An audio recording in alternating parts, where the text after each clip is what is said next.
Cryptocurrency atau mata uang kripto semakin hari semakin tenar. Namun seiring dengan ketenaran kripto, semakin runcing juga perdebatan terkait uang digital tersebut. Terbaru muncul dari Majelis Ulama Indonesia (MUI) yang memberikan fatwa haram terkait penggunaan uang kripto untuk transaksi. Salah satu tokoh agama, Gus Miftah pun terdorong untuk menanggapi hal itu dalam program Kata Ustaz. Salah satu alasan MUI mengharamkan cryptocurrency adalah karena jenis mata uang tersebut tidak memiliki wujud fisik yang bisa diserah terimakan ke pembeli dan akhirnya menimbulkan ketidakpastian dalam transaksi.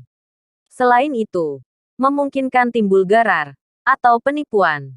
Namun Gus Miftah mengatakan, perlu dipahami jika teknologi itu hadir untuk menjawab tantangan zaman.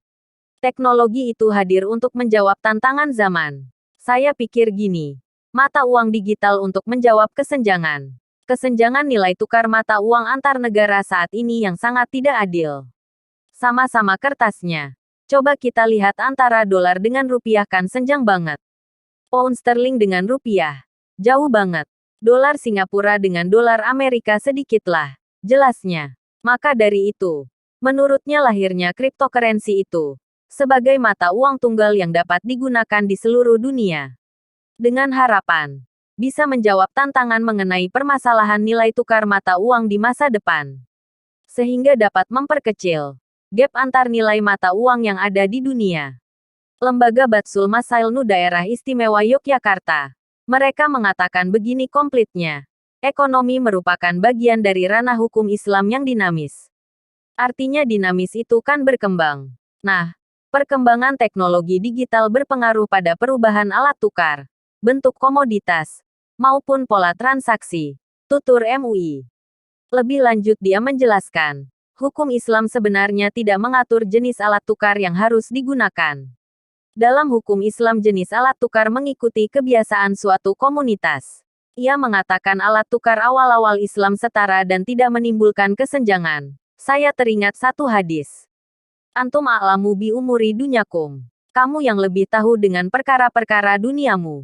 Termasuk alat tukar. Makanya demikian. Islam tidak pernah mengatur alat tukarnya pakai apa. Dan ternyata Islam tidak pernah menolak itu. Contohnya begini. Awal-awal Islam kita pakai alat tukar dinar dan dirham. Materialnya, logam. Material dengan nilainya hampir setara.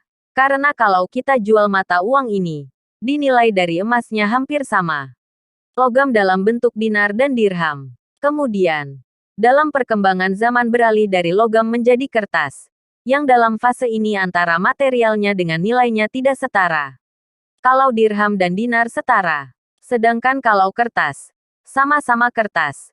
Satu bergambar Bung Karno yang satu bergambar orang botak nggak pakai peci. Itu harganya lebih banyak orang botak nggak pakai peci. Padahal kertasnya sama. Inilah yang kemudian menimbulkan kesenjangan. Kemudian muncul hari ini cryptocurrency yang merupakan anak kandung transformasi teknologi digital yang penggunaannya semakin intensif. Saya pikir kayak di negara-negara maju. Kayak PSG saja membeli si Messi pakai kripto. Arsenal menggaji karyawannya pakai kripto.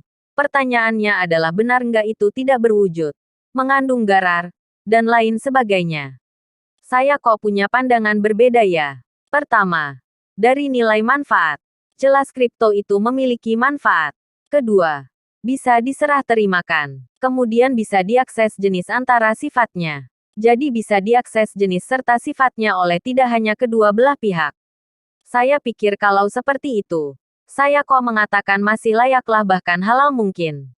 Ini pendapat saya bisa salah ya. Tapi, yang jelas jangan sampai kemudian gara-gara pemerintah Indonesia belum siap dengan segala aturan dan perundang-undangannya. Belum siap dengan segala regulasinya. Kemudian mengatakan itu haram. Kalau seperti itu kondisinya seharusnya yang dibenahi regulasinya dong. Bukan soal halal haramnya.